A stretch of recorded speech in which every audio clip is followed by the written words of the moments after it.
এটা তো আমার নবীর প্রিয় সুন্নাত। আমি তো আমার নবীর প্রত্যেকটা সুন্নাতকে ভালোবাসি।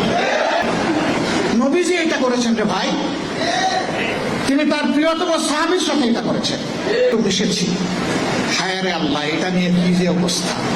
তুমি বলতেই থাকো, আমি পড়তেই থাকো, কে কি বললো না বললো এগুলো পাত্তাই আমি নেই। এক রাজনৈতিক দলের নেতা দাবি করছে পিছন থেকে তিনি একজনকে ধরে কোলাকুলি করছে, এটা নাকি সুন্নত। নাউজুবিল্লাহ। পিছন দিক দিয়া জড়ায় ধরে কোলাকুলি, এটা সুন্নত? এটা সুন্নত বললে ঈমান থাকবে? ইসলাম যেটাকে সমর্থন করে সেটা হচ্ছে মুআনাকা। কি মুআনাকা? যেমন হাদিসে আসছে, লাম্মা কদিমা জাফর ইবনে আবি তালিব রাদিয়াল্লাহু তাআলা আনহু মিন হিজরাতিল হাবাশা। হযরত জাফর সাদিক রাদিয়াল্লাহু তাআলা আনহু তিনি যখন হাবাসা থেকে হিজরতের পর হিজরত করছিলেন হাবাসা, সেখান থেকে ফিরে আসলেন, বুঝলেন?